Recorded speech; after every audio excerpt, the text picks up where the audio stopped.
Nos da mucho gusto a Marta, mi esposa, y a mí poder invitarlos a todos ustedes aquí al Hotel Iberoestar Selection Paraíso Maya, ahora en el mes de octubre del año 2021.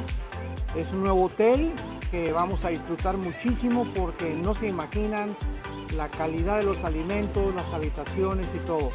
Y sobre todo que vamos a través de la Biblia poder continuar compartiendo el alimento espiritual que necesitamos como matrimonios y familias.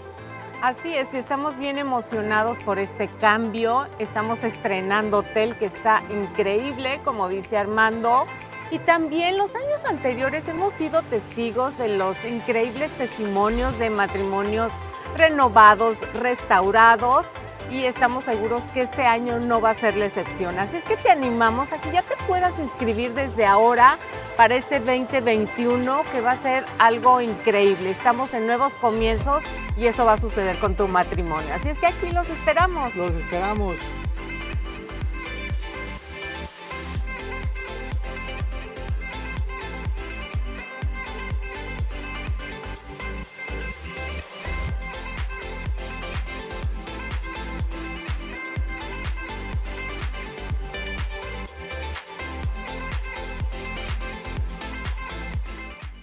El Dr. Armando Alducin presenta Tomo 5 del Nuevo Testamento.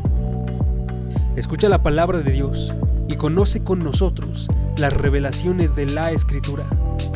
Escudriñaremos la primera carta de Juan y Apocalipsis a través de 113 audioconferencias, en donde escucharemos las profecías, advertencias y exhortaciones que Dios ha realizado, con temas como la Trinidad, mensaje a las iglesias, el falso profeta, crecimiento espiritual, el pecado de muerte y más. Atesora la palabra y busca el crecimiento espiritual a través de 113 audioconferencias del Dr. Armando Alducin.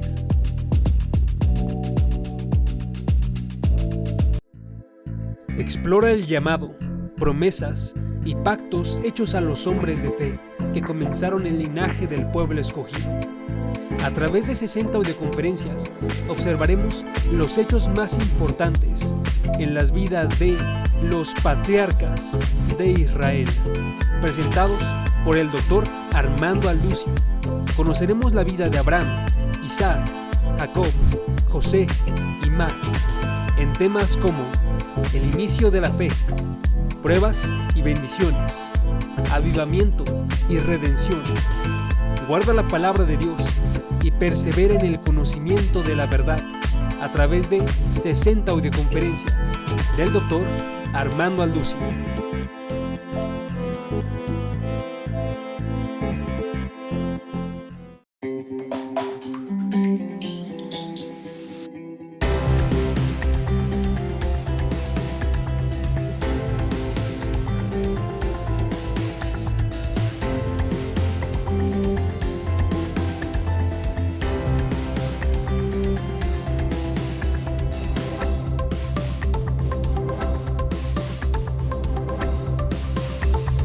Quiero compartir con ustedes en este momento el tema creer para vivir.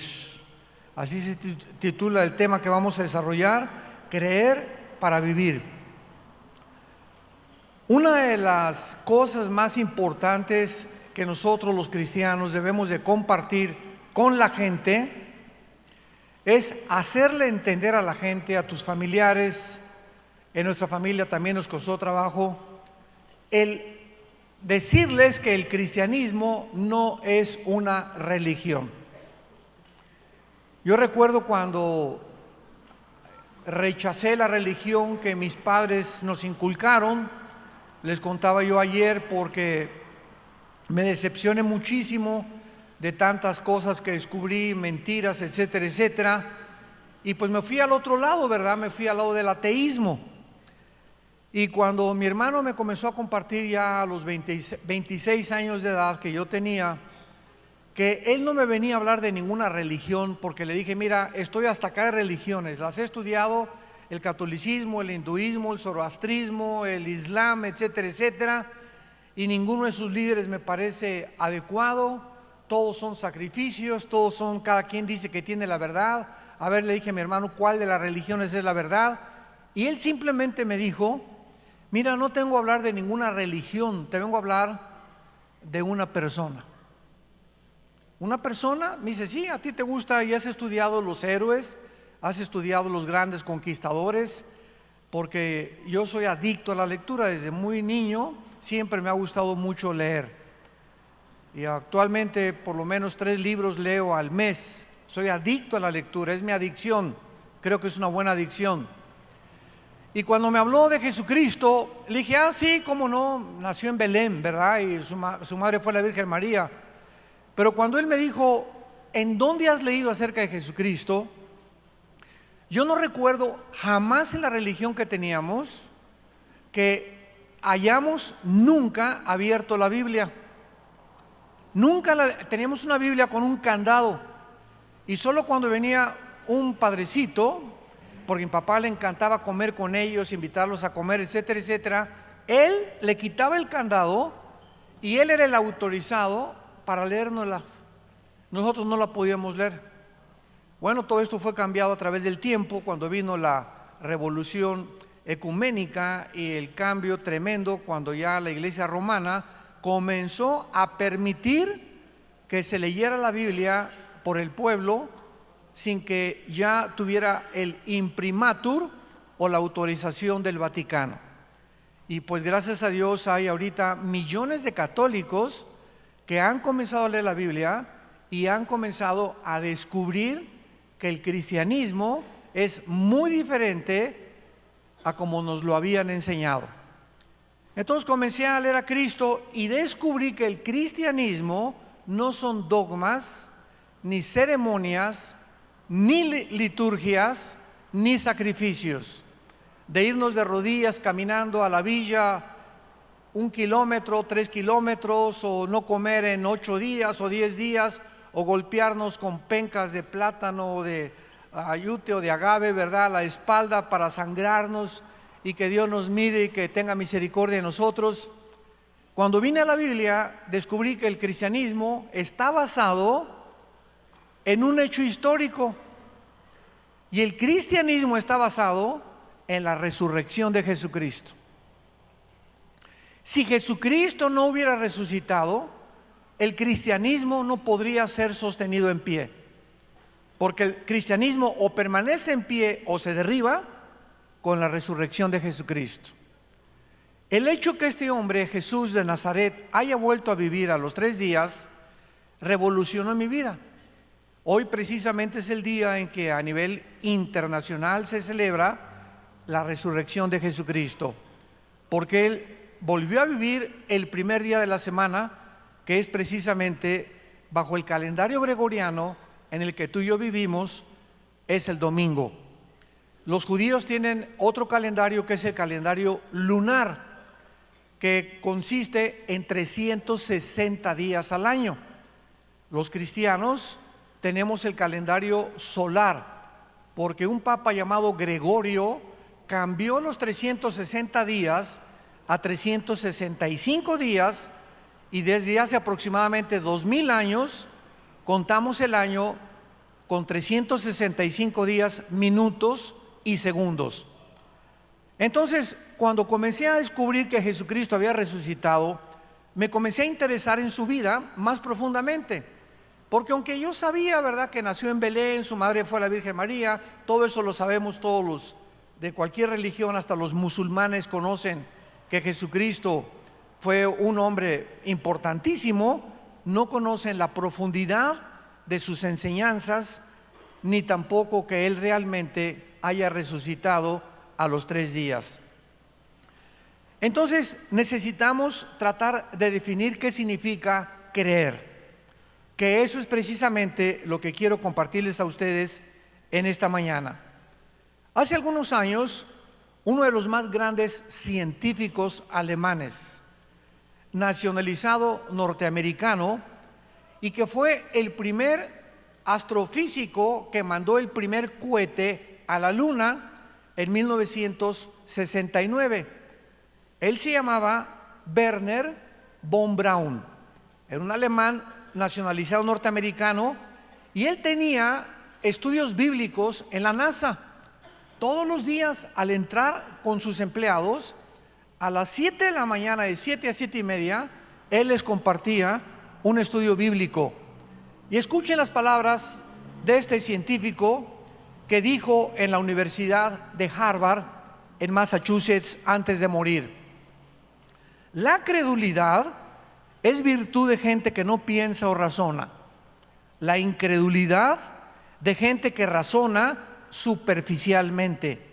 En cambio, la fe cristiana es el resultado de razonar profundamente, pero al mismo tiempo reconociendo con modestia las limitaciones de nuestro pensamiento. Y así es, efectivamente, todos los seres humanos de alguna u otra manera creemos en algo o en alguien, pero lo importante no es simplemente creer, sino en quién crees. Por ejemplo, ¿verdad? Mucha gente cree en los platillos voladores, en los ovnis. Otra gente cree que venimos de los animales, que se les enseña en las escuelas y en las universidades, sin que los estudiantes ni los mismos maestros hayan investigado que es imposible genética, biológica y físicamente que provengamos de los animales, pero lo quieren creer. Otros creen en las filosofías orientales. Los Beatles, por ejemplo, que fueron el conjunto inglés musical más famoso de los 60, 70, creían que allá en los Himalayas, en la India, había una sociedad que se llamaba la Sociedad del Thule, que fue la que le enseñaron los brujos a Adolfo Hitler, y que había sacerdotes allá que podían tener una revelación extraespacial y una revelación sobrenatural del mundo invisible espiritual. Y los Beatles comenzaron a creer en eso.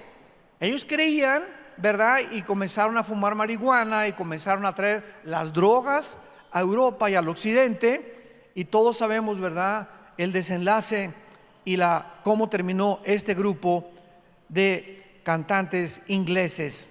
En el nazismo, los alemanes creyeron que Hitler era su salvador, y actualmente en casi todas las naciones, principalmente Latinoamérica, cuando votamos por un presidente o por un gobernante, ponemos toda nuestra esperanza en él y decimos: él es el que va a ser nuestro salvador.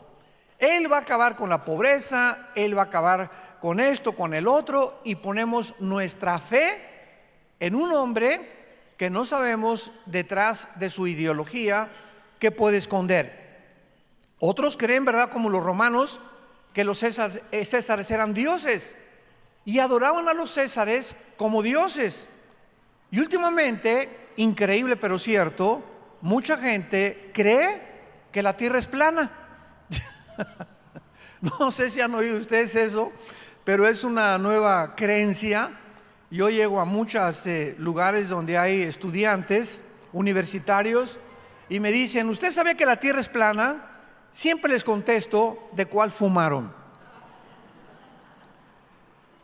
Bueno, entonces vemos nosotros, ¿verdad?, que la mayor parte de todas estas creencias, aunque sean irracionales, improbables y que carezcan del menor escrutinio en su análisis, la gente cree en ellas. Y cuando nosotros comenzamos a decir que creemos en un personaje histórico que se llama Jesucristo, comenzamos a descubrir que nuestra fe es válida porque tiene un sostén histórico, geográfico, arqueológico, químico, físico y de cualquier disciplina académica que me quieras mencionar. Esto solamente nos demuestra de qué forma tan tremenda y tan maravillosa podemos nosotros decir: creemos que la Biblia es verdaderamente la palabra de Dios, que fue Dios el que inspiró este libro, que son 66, un compendio de 66 libros, en un periodo de casi 1500 años, porque la Biblia se escribió en casi 1500 años, pero los 66 libros de la Biblia, escritos por más de 40 autores diferentes, en diferentes épocas de la historia, coinciden los 40 autores en el mismo pensamiento. Desde el Génesis hasta el Apocalipsis encontramos que la figura central de la Biblia es Jesucristo, el Hijo de Dios. Abran sus Biblias en el libro de los Hebreos capítulo 11 y veamos, como les anticipé, vamos a profundizar en lo que significa creer, o lo que la Biblia le llama la fe, y la grande diferencia entre tener fe y creer en cualquier otra cosa. En Hebreos capítulo 11, versículo 1, la Biblia da una definición de lo que es la fe, y dice así: es pues la fe, la certeza de lo que se espera, la convicción de lo que no se ve. Noten ustedes las dos palabras especiales que el Espíritu Santo escogió para definir la fe. La fe es una seguridad, una certeza de qué cosa? De lo que esperamos. En otras palabras, la fe está relacionada con el futuro. Estamos esperando algo que se nos dice aquí que se va a cumplir. Y esta seguridad profunda en la vida, lo vamos a ver quién nos la da. Y en segundo lugar, es una convicción de algo que no vemos. Entonces, los que quieran apuntar, la fe está relacionada con el futuro y con lo invisible. Y esto podríamos decir a primera vista, qué difícil es creer algo que no veo.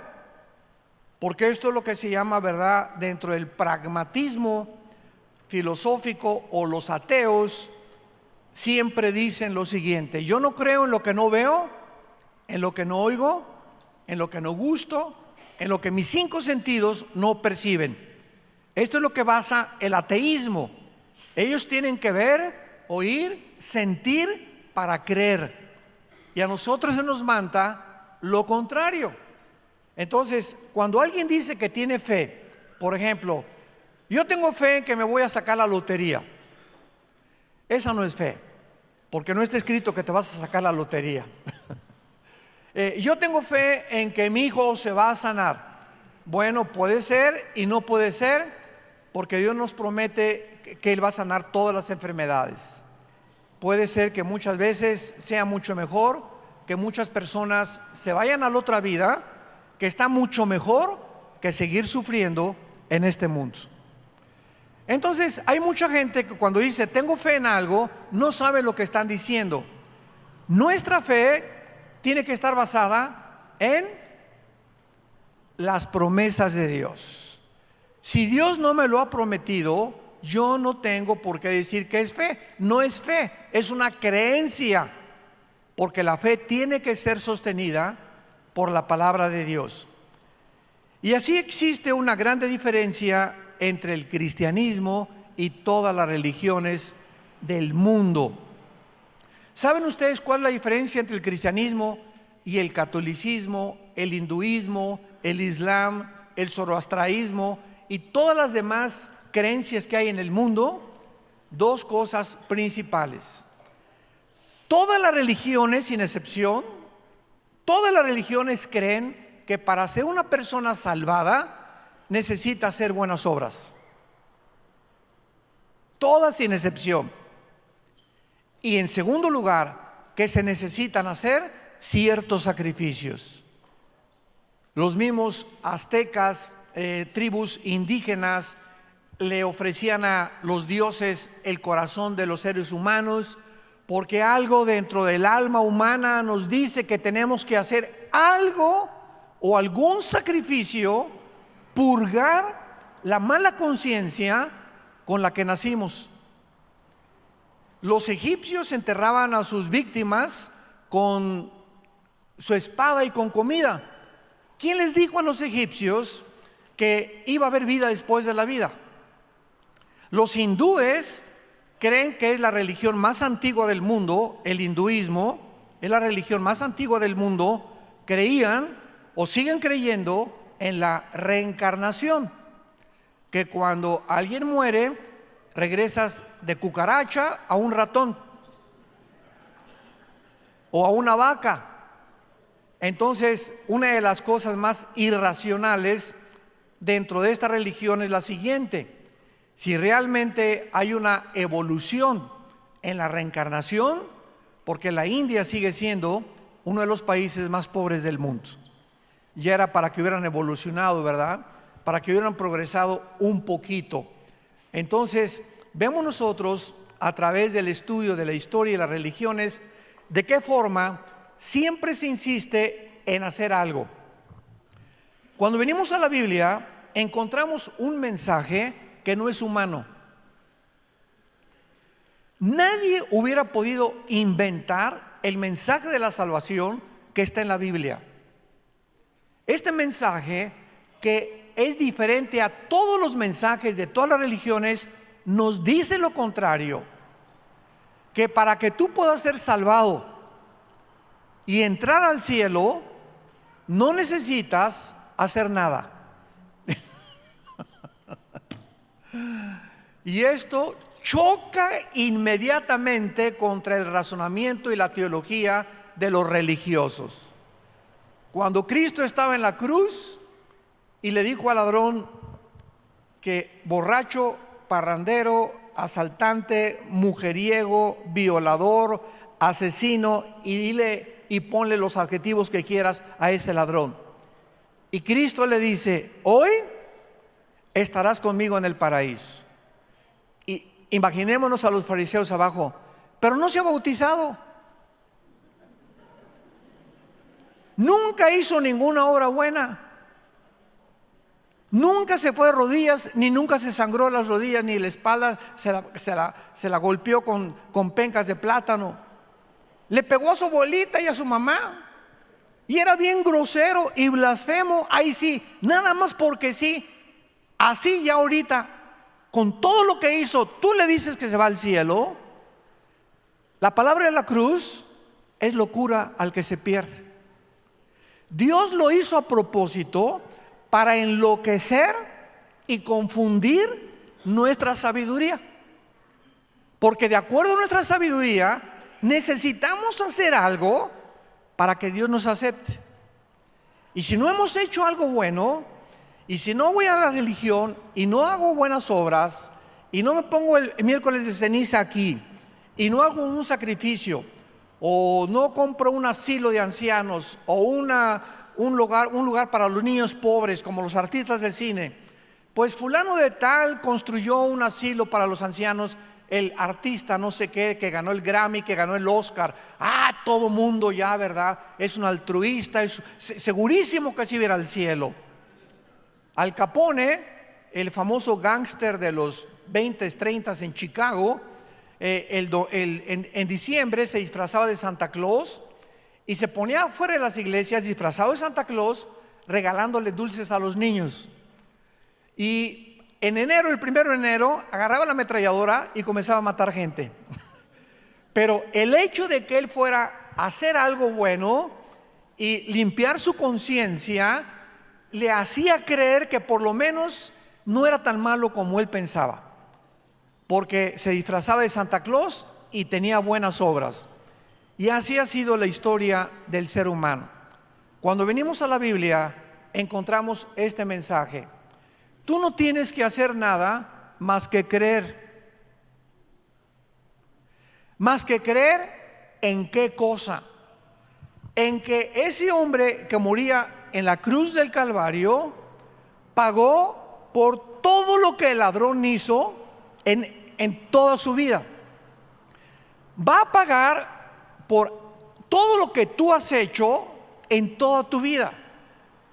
Y cuando tú vienes y nos dices: es que usted no sabe que yo llevo 5 abortos, usted no se imagina, como me dijo un reo en una prisión de máxima seguridad en México, cuando fui a predicar, al acabar el mensaje se acercó conmigo este reo y me dice: es que pastor, usted no sabe que yo debo 25 vidas. A los 14 años en Veracruz, me dijo, comencé a convertirme en un gatillero de un político y me dieron 25,000 pesos por matar a una persona de la política. A los 16 llevaba yo 5 personas y a los 25 años me mandaron a matar a alguien a la Ciudad de México. Iba yo manejando por el periférico, traía mi revólver 38 y alguien se me atravesó y saqué la pistola y lo maté. Y estoy en la cárcel purgando 15 años por ese crimen del periférico.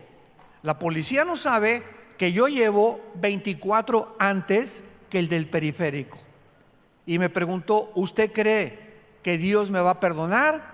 Y le contesté con la Biblia: la sangre de Cristo nos limpia de toda maldad. Y cuando el ser humano escucha eso, que Dios paga en nuestro lugar en la persona de su Hijo, para que todo nuestro pasado, no importa lo negro que haya sido, nos regala, porque es un regalo, no tenemos que hacer nada, la salvación. Esta palabra es la única palabra que ninguna religión tiene. Porque una vez me preguntaron eso: ¿podría usted definir qué es el cristianismo con una sola palabra? Y les contesté inmediatamente: gracia. Porque por gracia somos salvos. Efesios 2, 8 y 9. Porque por gracia somos salvos por medio de creer. Simplemente Dios nos manda a decir: crean lo que mi Hijo hizo en el lugar de ustedes y te regalo la salvación. Es un regalo inmerecido.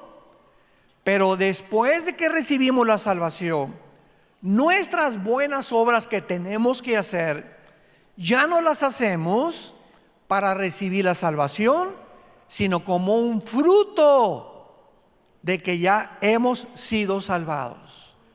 Porque la fe sin obras es muerta. Un cristiano que dice: soy cristiano y Dios me salvó, y sigue portándose igual a como se portaba antes de ser cristiano, es la fe de los demonios. Una vez una señora me dice: oiga, pastor, yo siempre he creído en Dios. Y le dije: ¿en cuál Dios? ¿Cómo que en cuál Dios? Le dije: sí, los hindúes tienen millones de dioses, los griegos tenían los dioses al Apolo y Zeus, etcétera, etcétera. Creer en Dios no basta. El diablo no es ateo. El diablo también cree en Dios y los demonios creen en Dios, pero no lo obedecen. Entonces, si tú dices que tú eres cristiano y has creído en el nombre de Jesucristo, forzosamente tu vida tiene que ser cambiada. Amas más a tu esposa, amas más a tus hijos, comienzas a leer la Biblia. Un cristiano que no lee la Biblia y que me dices: tengo un mes que no leo la Biblia, tengo un mes que no oro, no eres un cristiano, eres un religioso. El cristiano es la persona que ha tenido un encuentro sincero con Cristo, ha creído que Él pagó por sus pecados, se ha arrepentido de sus pecados y le ha dicho: Señor, lávame, perdóname, soy la peor persona, vengo como un limosnero a la cruz, no vengo ofreciéndote nada. Tenemos que llegar como limosneros para que Dios nos acepte. Pero cuando llegas a la cruz: bueno, mira, Señor, hice un asilo de ancianos, y también un orfanatorio para niños, y no he sido adúltero y no he robado y no soy como esa prostituta fea con cara de ardilla, ¿verdad? No, ni tampoco soy narcotraficante. Si llegamos a la cruz justificándonos y diciéndole a Dios que no somos tan malos como muchos que sí son malos, Dios nos rechaza. Porque tenemos que venir como somos, no tenemos nada que ofrecerles. Aunque te digan en Oaxaca que eres la rosa de Castilla, Y aunque te digan que ha sido San Clodomiro de Tule, si tú vienes a la cruz creyendo que tú mereces algo, la salvación no es para ti. Él vino por los enfermos, por los que reconocen que están enfermos y que necesitamos un encuentro con Él. Vayamos a Juan capítulo 4, el Evangelio de Juan capítulo 4, y veamos todo este ejemplo que hemos estado en este momento desarrollando en el caso de una mujer de lo peor, la famosa mujer samaritana, una mujer que no iba a misa, una mujer que no iba, ¿verdad?, que no se podía jactar de que fuera buena, era una mujer prostituta, era una mujer adúltera, y cuando se le encuentra a Cristo, ni siquiera estaba casada con la persona que estaba viviendo, vivía en amaciato. Y veamos el encuentro entre esta mujer y Jesucristo. Cuando Jesucristo se le encuentra en el capítulo 4, versículo 9, la mujer samaritana se impresionó al principio porque los judíos no podían pasar por Samaria. Cuando vino la cautividad babilónica, 600 años antes de Cristo, por los babilonios, muchos judíos en Samaria regresaron con muchas costumbres babilónicas y mezclaron el judaísmo con las religiones babilónicas, y entonces los judíos ortodoxos dijeron: no, ustedes no son como nosotros, y ni siquiera se atrevían a pasar de Judea hacia el norte por Babilonia, por Samaria. Entonces, cuando Cristo entra a Samaria con sus discípulos, los discípulos iban, nos imaginamos, ¿verdad? Híjole, si alguien nos ve y nos toma una foto ahorita, o si alguien ahorita se da cuenta que estamos aquí, nos van a llamar que cómo andamos con pecadores, cómo podemos atravesar por un lugar que no es digno de nosotros ni de nuestra religión. Y le dice la mujer: ¿cómo tú, siendo judío, me pides de beber? Por eso se sorprendió. Yo soy mujer samaritana, porque judíos y samaritanos no se tratan entre sí.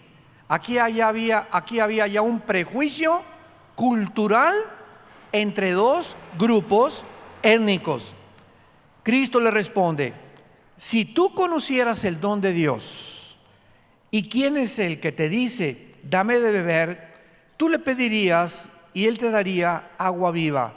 Cristo aprovecha la ocasión para poder convertir una conversación terrenal.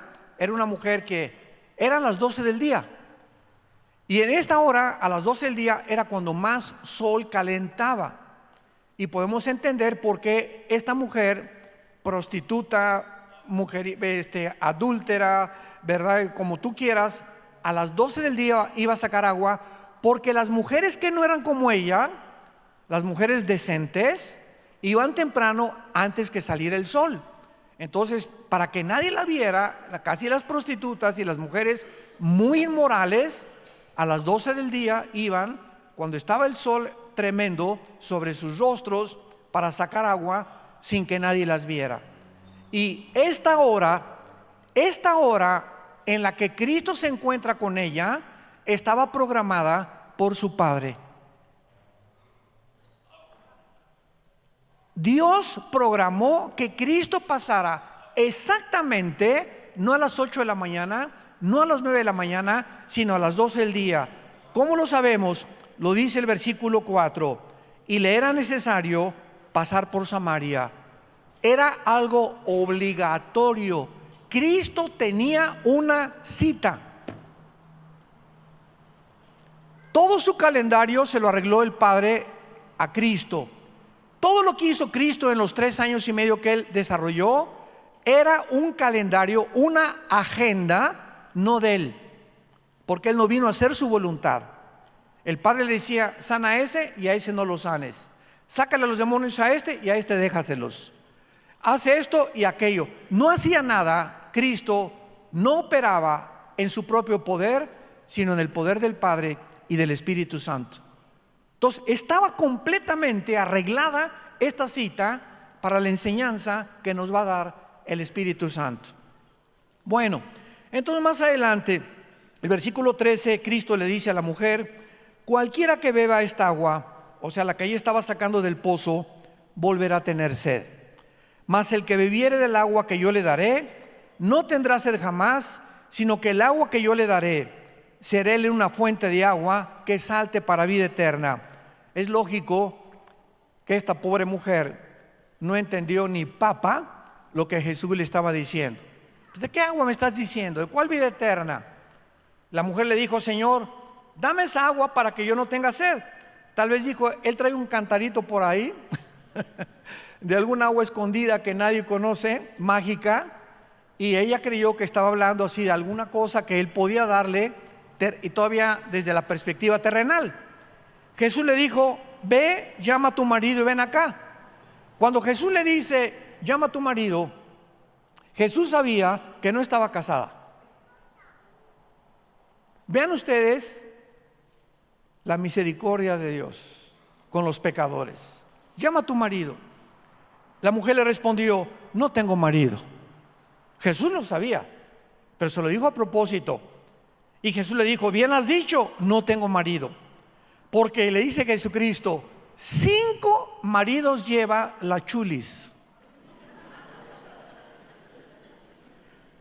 Ahora Cristo comienza a revelarse a ella sobrenaturalmente y a demostrarle que realmente él no era cualquier hombre, sino que realmente conocía su pasado sin que jamás antes la haya visto. 5 maridos tienes, le dice Jesucristo, y al que ahora tienes no es tu marido. Pecadora, borracha, parrandera, te vas a ir al infierno. Eso le dijo. Nunca jamás Jesús la condenó. Ella era ignorante de la religión, como lo vamos a ver a continuación. Esto has dicho con verdad. Entonces la mujer, versículo 19, le dijo: Señor, me parece que tú eres profeta. Y vean la respuesta de la mujer: nuestros padres adoraron en ese monte. Ustedes dicen que en Jerusalén es el lugar donde se debe adorar. Esta mujer inmoral, al mismo tiempo de ser adúltera y llevar 5 maridos, era una mujer religiosa. ¿Cuántos conoces así tú? Que tienen su amante pero se persignan el domingo, o van a alguna iglesia el domingo, que roban y asaltan y matan, pero traen una medallota con la Virgen de la Macarena. Estamos llenos de toda esa gente que creen que simplemente una religión es cumplir y poder hacer y vivir como te da la gana. Entonces, esta mujer le plantea a Cristo un problema que es de los más grandes de toda la historia, y una pregunta que yo traía en mi mente también por muchos años. Los católicos dicen que en la iglesia católica, los protestantes dicen que en la iglesia protestante, los mormones dicen que en la iglesia mormona, los musulmanes dicen que Mahoma, y así encontramos nosotros una situación de dilema donde nos preguntamos algún día: ¿cuál de todas las religiones dice la verdad? ¿Cuál es la verdadera iglesia? No sé cuántos de ustedes se han planteado esa pregunta, pero yo me la hice, y vean que la Biblia nos da la respuesta. Jesús le dijo: mujer, créeme. Aquí llegamos al final de nuestra búsqueda. Cuando yo leí esto, entendí que no es a Buda, no es al Papa, no es la religión esta o no es la iglesia. Tenemos que creerle a un hombre que se llama Jesús. Créele a Jesús. Comienza a leer la persona y la vida de Jesús en la Biblia. Ese es el mandamiento que se nos da: creerle a Él. Y cuando yo entendí eso, entendí lo que Jesús dijo a continuación: la hora viene cuando ni en esa iglesia, ni los mormones, ni los hindúes, ni los católicos, ni en Jerusalén adorarán al Padre. Ustedes adoran lo que no saben. Y así están nuestras familiares, tus primos, tus amigos. Así estamos nosotros, muchos cristianos. Ahí me enseñaron desde niño a adorar algo que en la religión a la que pertenecíamos, entrábamos, era un edificio y olía a incienso.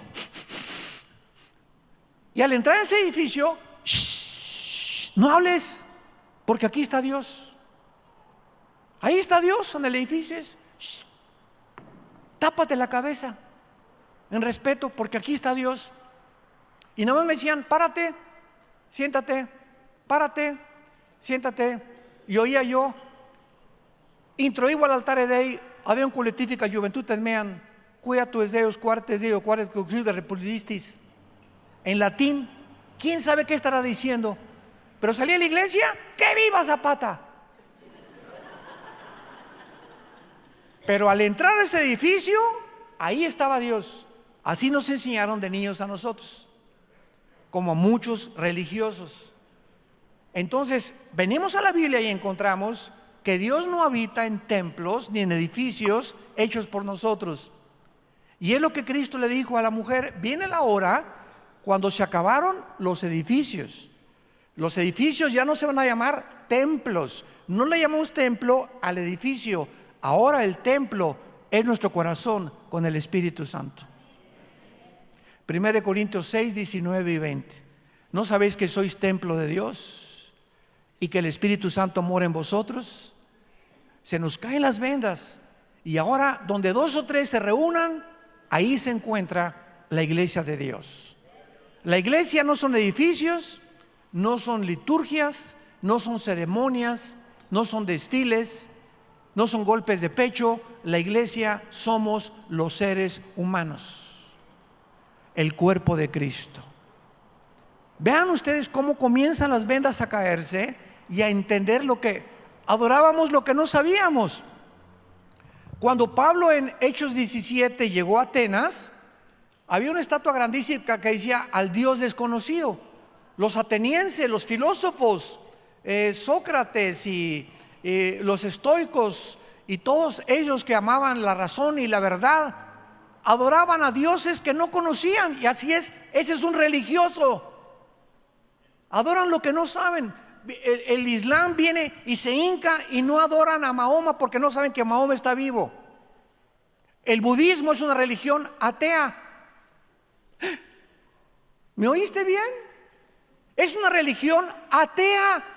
Oiga, pero ¿qué religiones ateas? Es que la palabra religión no significa creer en Dios.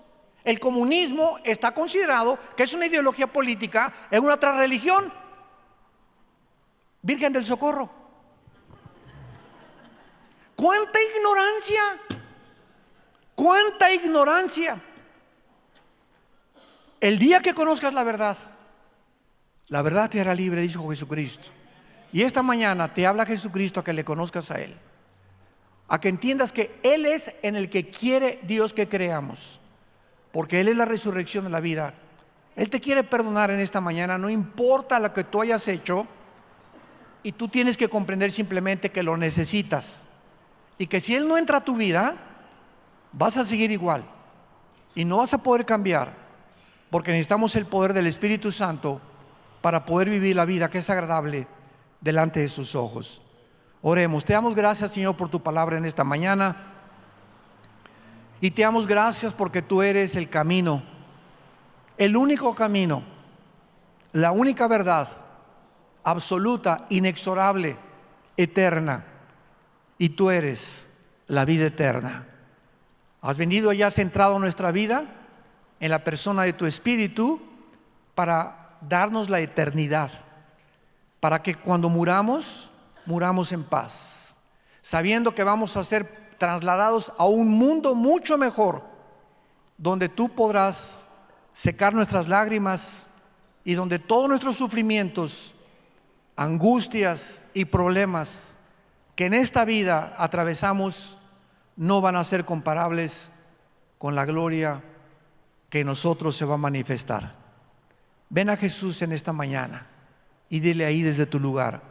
Los que nos observan por la televisión lo pueden hacer también diciéndole: Padre Santo que estás en el cielo, te pido perdón por mis pecados.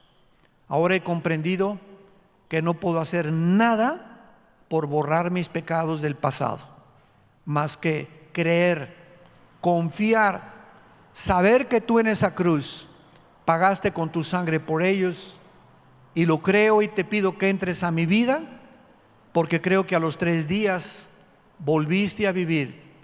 Tú eres la resurrección y la vida, dándome la promesa que el día que yo muera volveré a vivir y te veré cara a cara y podré saber que mi fe no fue en vano. En el nombre de Jesús, amén. Gracias a Dios por este mensaje. Gracias a Dios por la palabra de Dios. Gracias por la Biblia.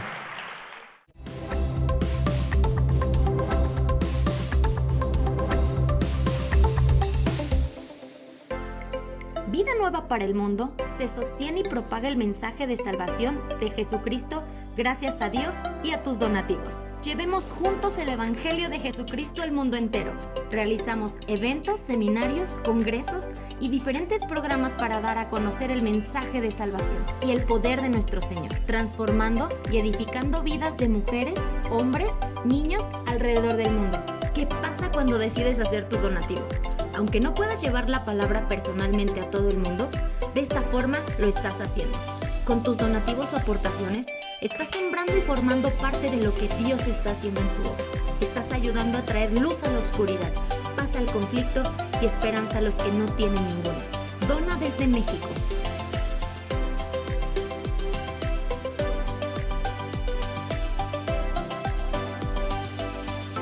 Dona desde Estados Unidos.